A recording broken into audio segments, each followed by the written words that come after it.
summation of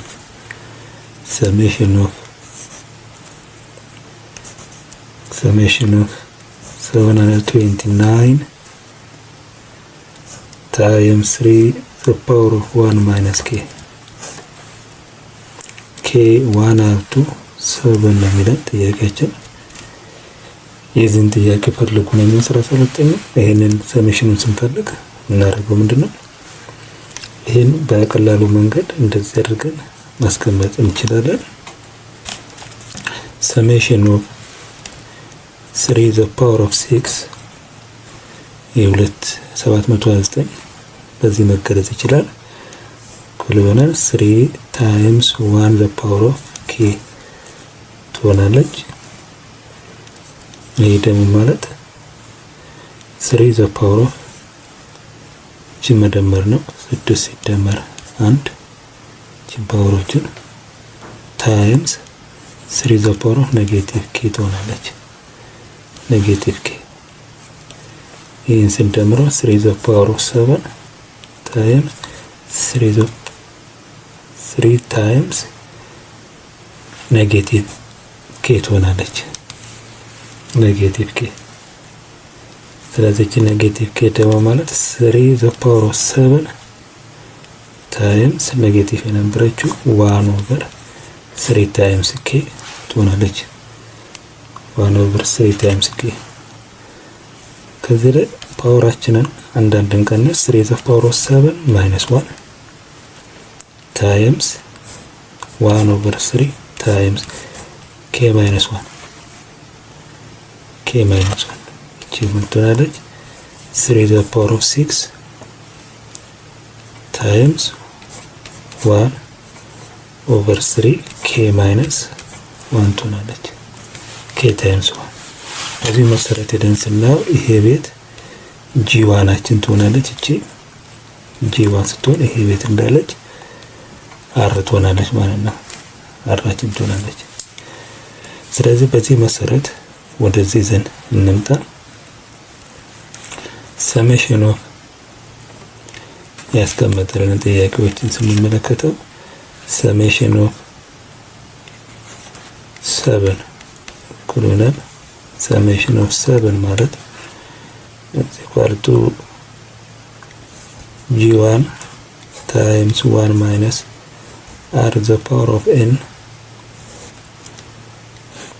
ኦቨር 1 ማይነስ r ነው የሚለን 1 ማይነስ r።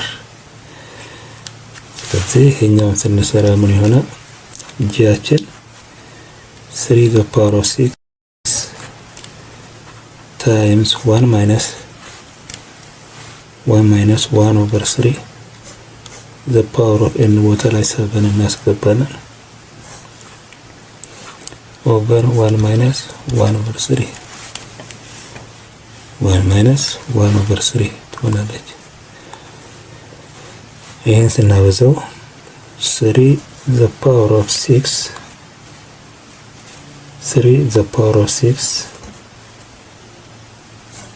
1 ማይነስ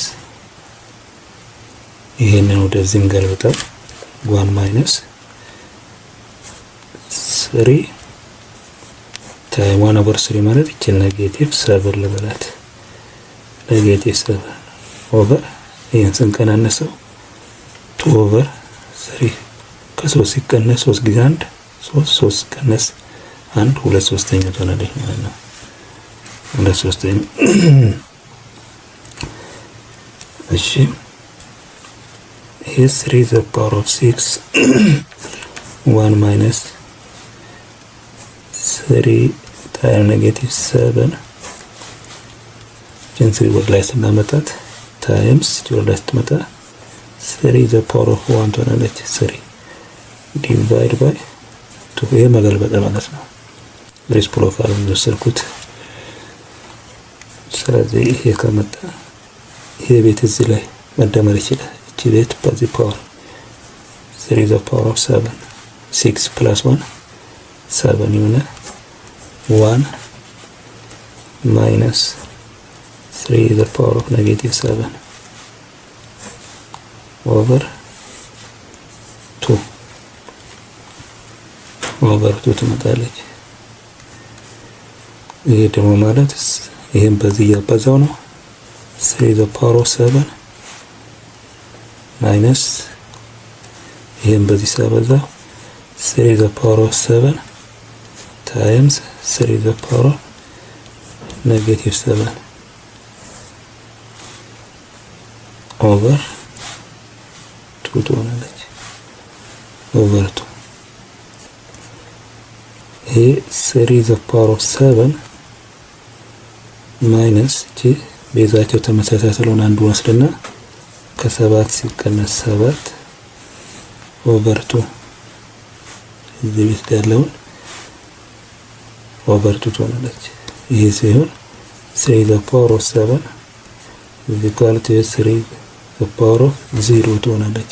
ከ7 ሲቀነስ 7 0 ኦቨር 2 ይሄ 3 the power of 7 3 the power of 0 ማለት 1 ናት። ኦቨር 2 ትመጣለች። ኦቨር 2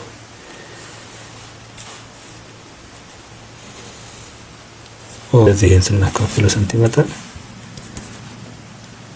1093 ትመጣለች። 1093 የሚያሳየን ምን ላይ ያለው ነው? ዛንሰር ወደ ሲ ላይ ያለችው መልሳችን ትሆናለች። አንሰር ያላት ሲ መልስ ትሆናለች።